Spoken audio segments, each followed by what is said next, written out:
اوکراین کې د 1500 روسي پوځیانو وژل کېدل او اوکراین ته د امریکا لخوا د خطرناکو وسلو ورکول. جزئیات هم دې ویډیو کې وګورئ او چینل سبسکرایب کړئ. د روسیې دفاع وزارت د چهارشنبې په ورځ مارچ 2 کاپ 11 د لومړي ځل لپاره دا تایید کړه چې پر اوکراین د هغه هېواد د برید د پیل راهیسې 498 روسي سرتیري وژل شوي او 1590 نور ټپیان شوي دي.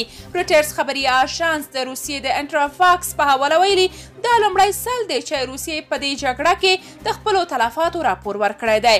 دغه خبري رسنۍ همدارنګه څرګنده کړې چې په دې جګړه کې 2800 اوکرایني سرتیري او ملتپال هم وژل شوي دي.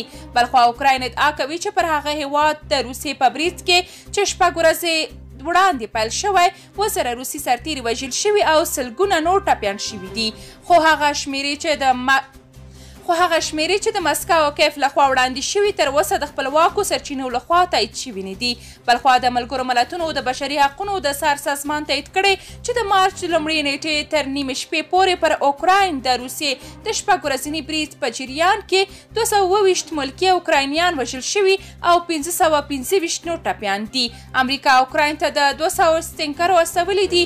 بلخوا د امریکا د کانګرس 2 غړو اعلان کړی دی چې هېواد یې اوکراین ته 200 د الوتکې ضد سټینګر توغندي استولي دي. د کانګرس دغو غړو خپلو نومونو له اخیستلو پرته ویلي چې امریکا اوکراین ته د ملاتړ ژمنه ورکړې ده او یا د ژمنې د پوره کولو په موخه یې له دغو هېواد سره د 200 سټینکرو په ګډون د وسلو مرسته دوام لري.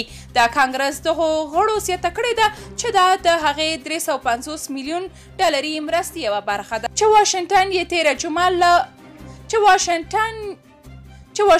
یې تیره جمعه له اوکراین سره ژمنه کړې وه.